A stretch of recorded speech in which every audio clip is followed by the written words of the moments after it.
주신 하나님의 말씀은 갈라디아서 6장 2절입니다. 다 같이 한 목소리로 받들겠습니다. 시작. 너희가 짐을 서로 지라 그리하여 그리스도의 법을 성취하라. 아멘.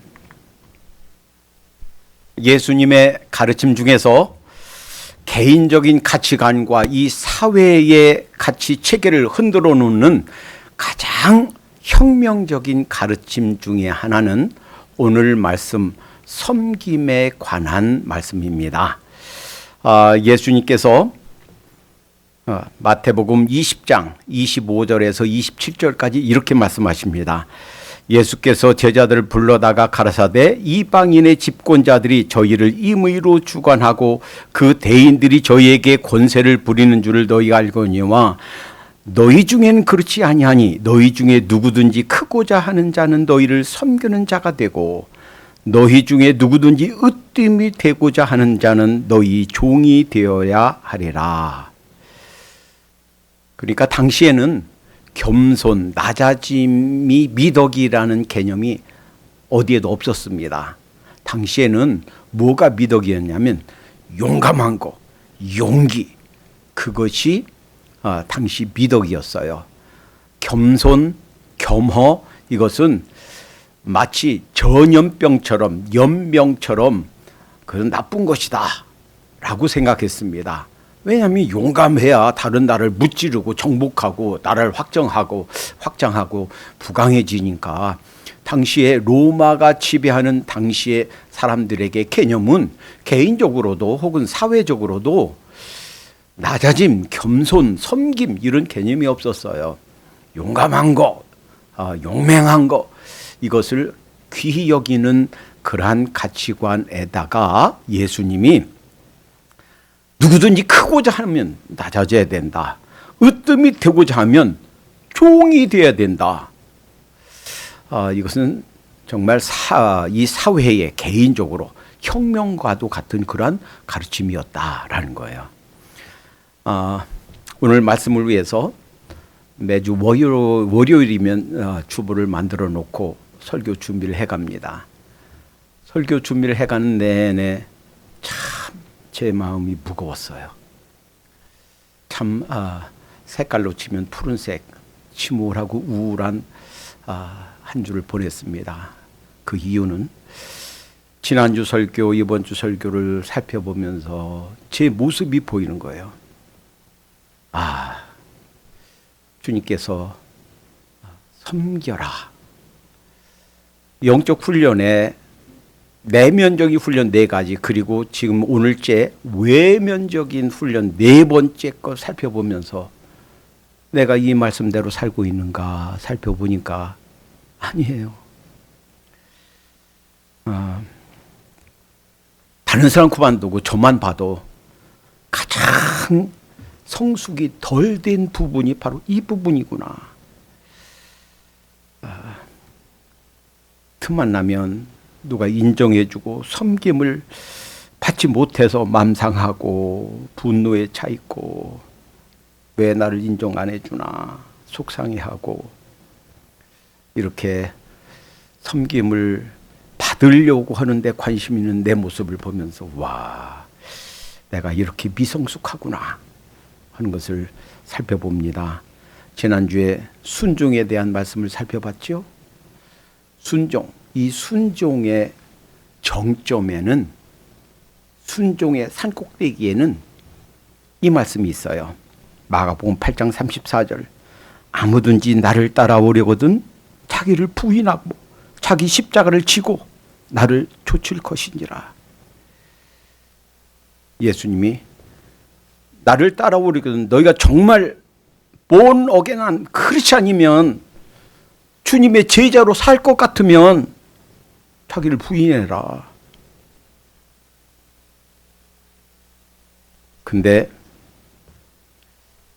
보니까 말은 나는 자기를 부인하고 나는 내 자신을 십자가에 못 박았습니다 라고 말은 하는데 내가 나 자신을 죽은 자로 여기며 사나? 한번 생각해 보세요.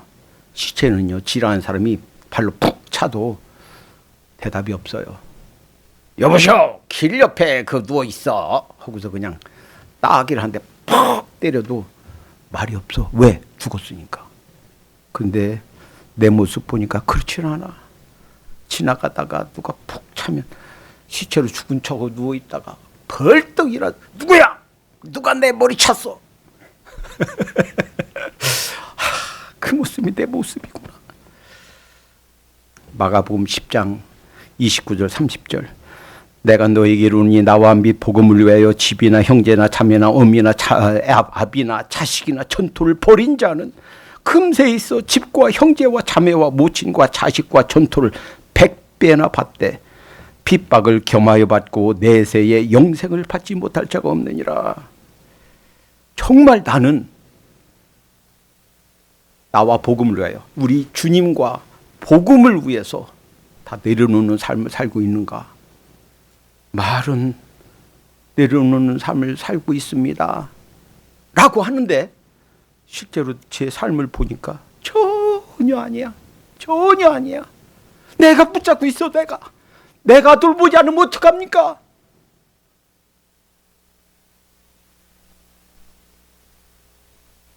그러한 제 모습을 보면서 정말 순종한다는 거, 순종의 훈련을 한다는 거 쉽지 않구나. 아직 순종에 있어서, 정말 순종하는 데 있어서 난 아직 영적인 어린 아이구나. 실제로 내가 붙잡고 있구나.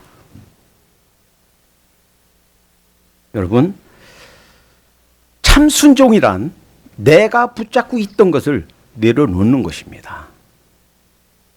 내려놓으면요, 내가 테이크하는 것 대신 하나님께 직접 테이크하십니다. 그러면 참된 자유함이 있어요. 왜 우리에게 이러한 어려움과 그냥 안다라는 마음과 왜 불안과 왜 이런 갈등과 혼돈이 있는가? 내가 붙잡고 있으니까 그래요. 내가 안 돌보면 누가 돌볼 사람이 세상에 아무도 없는데요. 내가 돌봐야만 되는 것처럼 그렇게 착각하고 내가 붙잡고 있으니까 힘든 거예요. 그냥 내려놓으면 참 자유가 있습니다. 다 내려놓으면 하나님께서 내 대신 돌봅니다. 내가 아니면 아무도 돌볼 사람이 없어 하고서 내가 잡고 있으면 그것이 올무가 돼요. 그것이 가시가 되어서 나를 찌르게 돼요. 그런데 그거 내려놓으면 하나님께서 다 책임지실 줄로 믿습니다.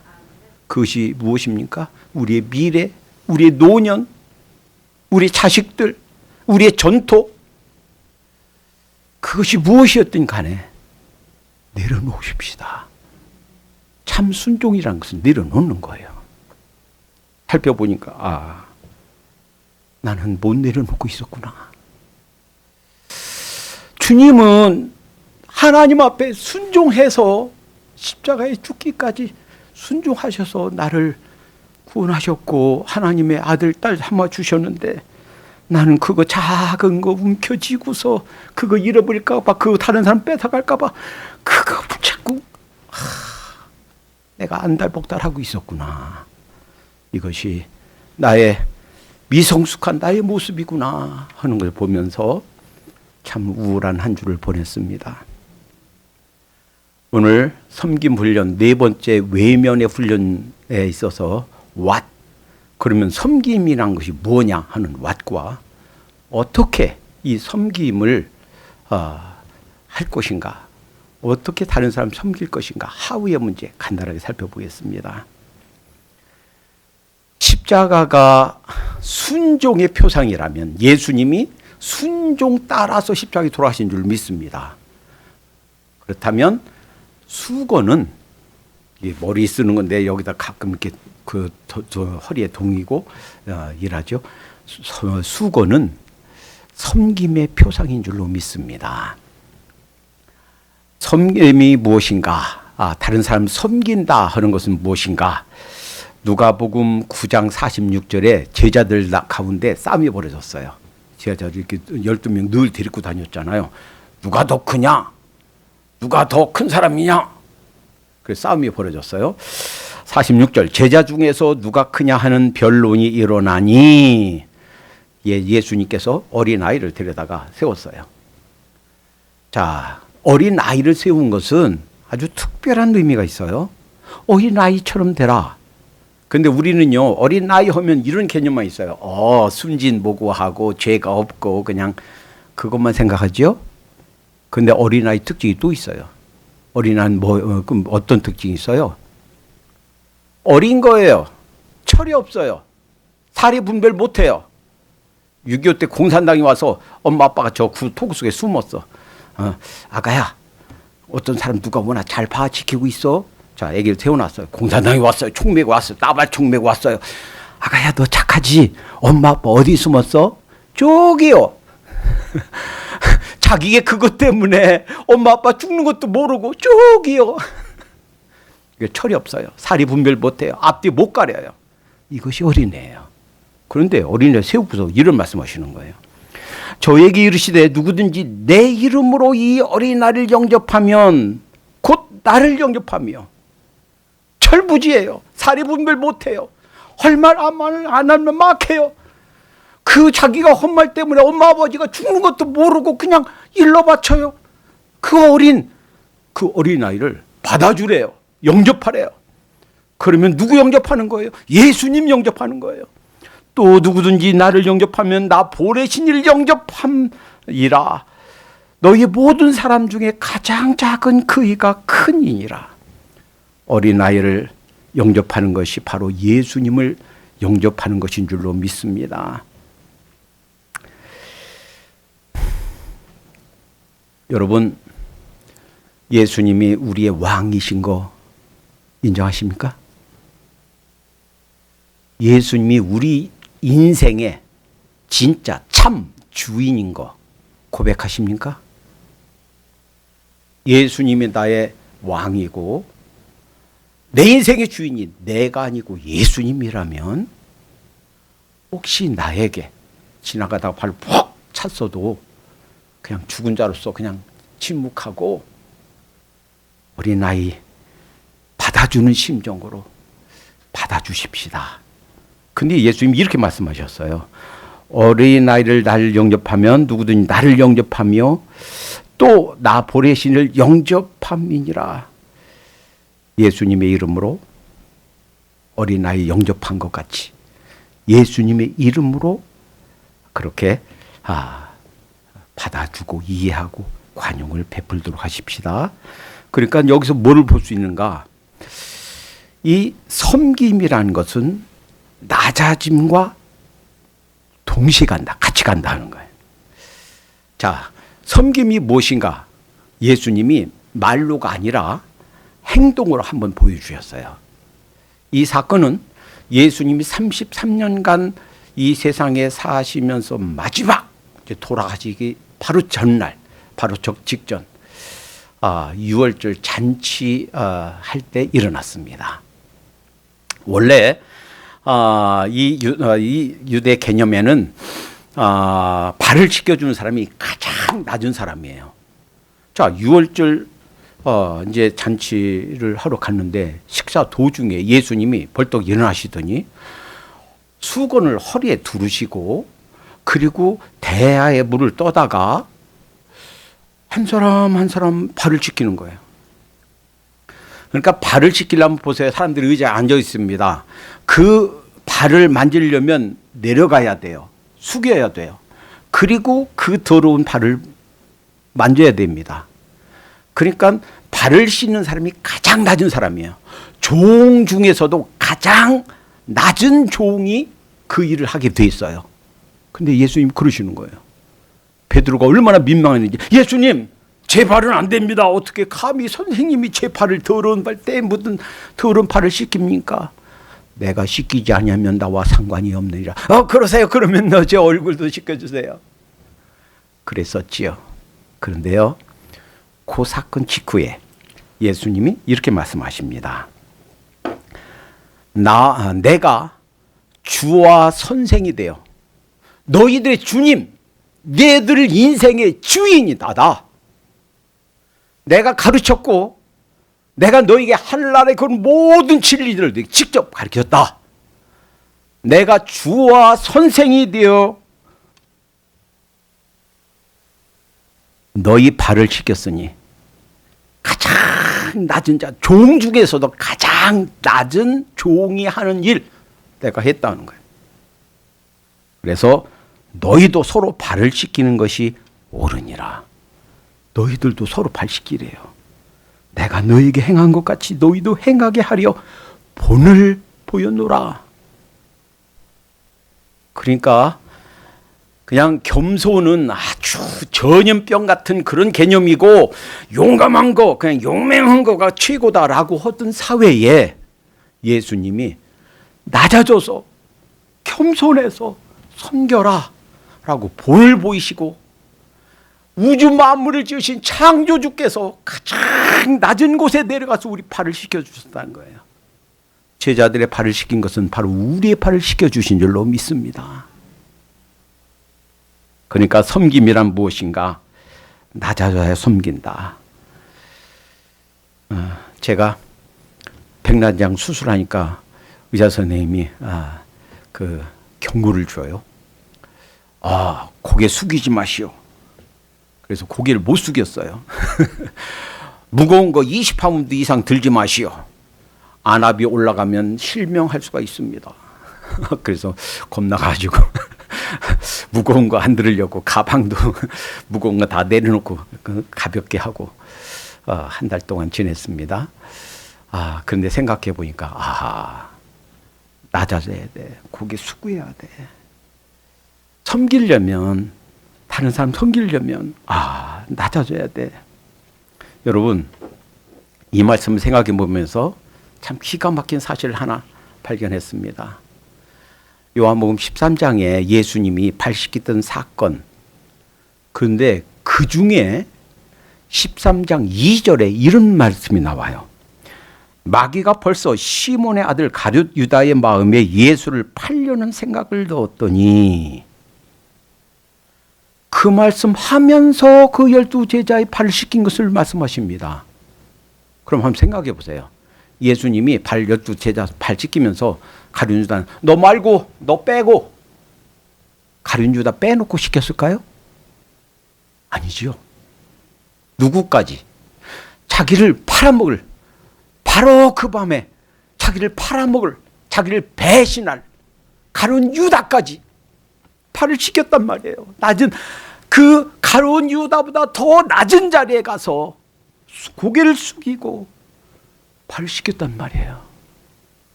나에게 해를 주고 자기를 팔아먹고 자기를 배신하고 예수님이 오셨던 그 이로부터 영원까지 배신자로 낙인 찍힐 그 가룟 유다까지 예수님께서 발을 씻기신 줄로 믿습니다.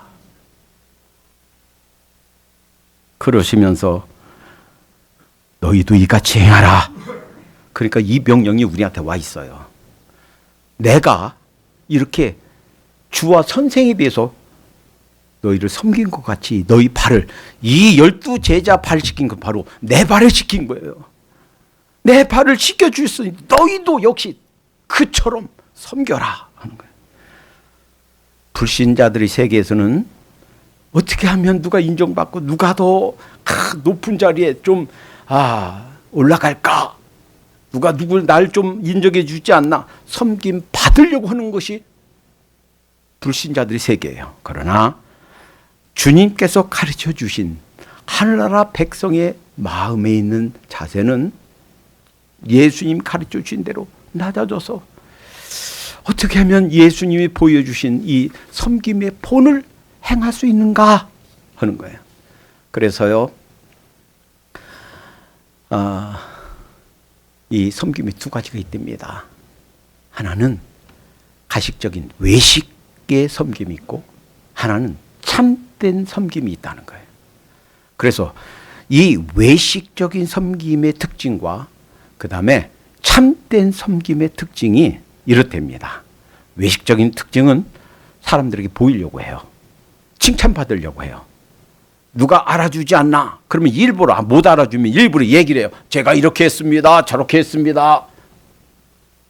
칭찬에 주목하는 것은 외식적인 섬김이래요. 그러나 참된 섬김은 보든 안 보든 알아주든 안 알아주든 은밀하게 꼭 칭찬에 목마르지 않고 그냥 섬기는 것이 참된 섬김이다 하는 거예요. 외식적인 섬김은 큰 것, 생생 나는 것, 그리고 표시가 나는 것, 그래서 도표를 작성하고 사진을 찍고 어디에 신문에 내고. 그런데 참된 섬김은 표시 안 나게 누가 왔다 갔나, 어디서 왔었는데 어느 교회에서 왔었는데요, 어디라고 그랬는지 잘 모르겠네, 누가 왔다 갔는지도 모르게. 외식적인 섬김은 결과를 계산하고 또 누구보다 더 낫다고 뽐내려고 하는데 관심이 있고, 참된 섬김은 결과가 어떻게 됐든 그냥 대상이 낮은 것에 만족하는 것, 이것이 참된 섬김이랍니다. 외식적인 섬김은 지체 있고 세력이 있는 자가 섬김의 대상이에요. 그래서 누구가 아무개가 날 알아줬어, 이것이 외식적인 섬김이라면, 참된 섬김은 갚을 힘이 없고 또 그것을 보답으로 받을 수 있는 기회가 영영 없는, 갚을 능력이 없는 대상이 바로 섬김의 대상이 된다. 외식적인 섬김은 기분과 변덕에 좌우된답니다. 그러나 참된 섬김은 예수님의 말씀 따라서 너희도 이같이 해라 하는 말씀 때문에 하는 섬김이라는 거예요. 이 외식적인 섬김은 일시적이랍니다. 그러나 참된 섬김은 그것이 성격, 그것이 인격이에요. 그래서 늘 변함없이 비가 오나 눈이 오나 똑같이 하는 그런 생활 양식으로 되어 있는 섬김이랍니다.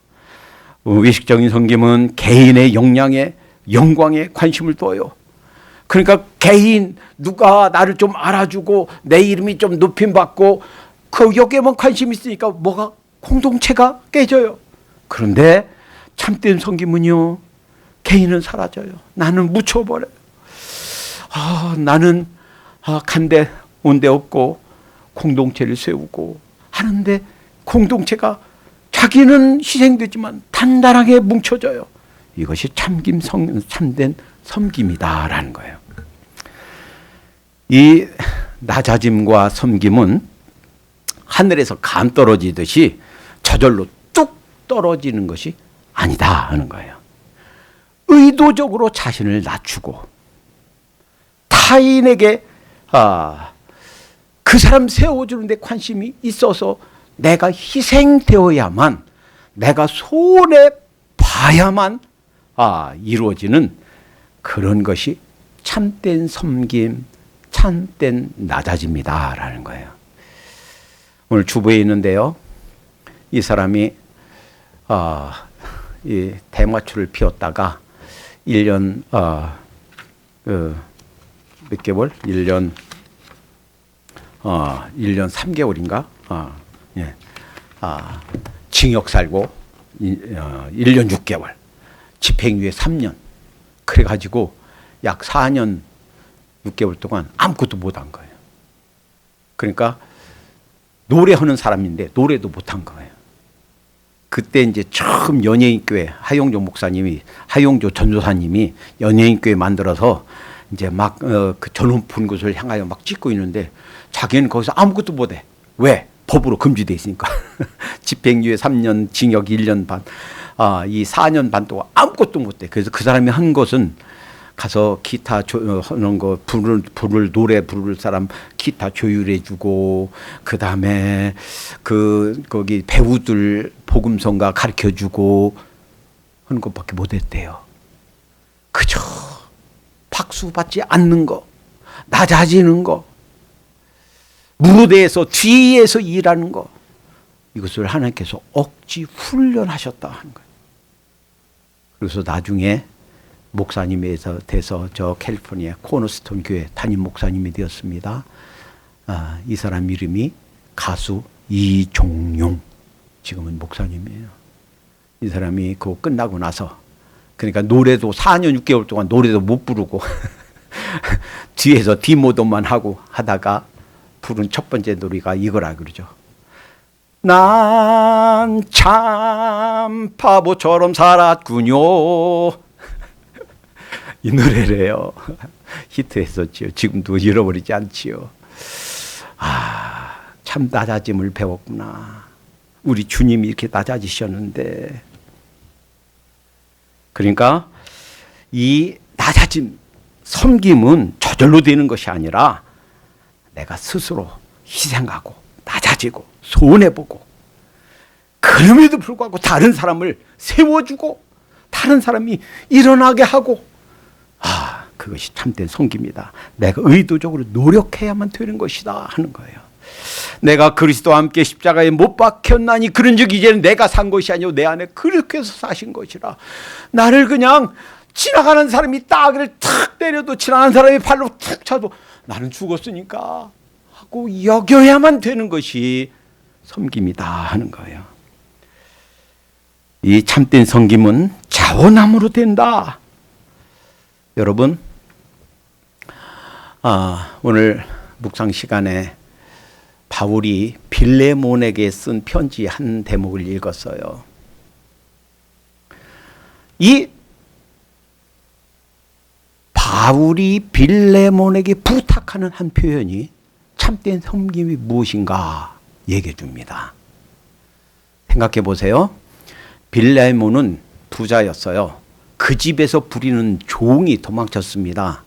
근데 그 도망칠 때 그냥 도망친 게 아니고 그 집에 비싼 아마 현금이나 아니면 금덩어리나 뭐 그걸 훔쳐가지고 도망친 것 같아요. 그리고 이 종 중에서도 뛰어난 명철한 명석한 종이에요. 도망가서 아무나 다른 먼 지역에 살지 못합니다. 그 미련하고 그 이렇게 머리가 둔한 종 같으면 못 살아요. 도망치지도 못하고 그 멀리 가서 로마에서 감옥에 있는 바울을 만납니다. 그 도망쳐서 그 먼 데까지 가서, 로마에까지 가서. 그러니까 머리도 있고 지식도 있고 그 다음에 지혜도 있고 그 다음에 젊음도 있고. 그런데 주님 만났어요. 그리고 나서 털어놓습니다. 바울 선생님, 제가 종이었습니다. 그런데 도망쳤습니다. 당시에요, 그 종이 도망쳐서 주인에게 가면 그 주인이 생사박탈권이 있습니다. 죽이면 죽어야 돼요. 그런데 편지를 써서 그 편지를 가지고 종이 자기 주인에게 돌아갑니다. 자, 이제 자기 이 편지를, 바울의 편지를 들고 이 빌레몬에게 가요. 만약에 빌레몬이 화가 나서 이 녀석 내 재산의 절반을 갖고 튀어? 넌 이제 죽어봐라. 거기서 죽이면 죽어야 돼요. 그러니까 이 편지를 들고 가는 오네시모는 자기 생사권이 달려있는 거예요. 그러면 어떤 각오를 해야 되느냐? 죽으면 죽으리라.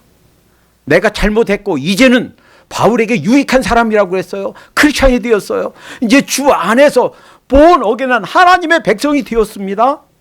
자, 이제 그런데 이제는 나는 주님을 만났으니까 내가 잘못한 죄의 벌로 죽으면 죽으리라 각오하고 간 겁니다. 그러면서 이렇게 부탁하는 거예요. 내가 내 곁에 두고 나를 좀 당신 대신 나를 섬기게 하면 참 좋고 유익하고 복음의 진보가 되겠지만 내 마음대로 않겠다. 억지로가 아니라 당신이 그렇게 하도록, 자원해서 하도록 내가 이 오네시모를 보낸다 하는 거예요.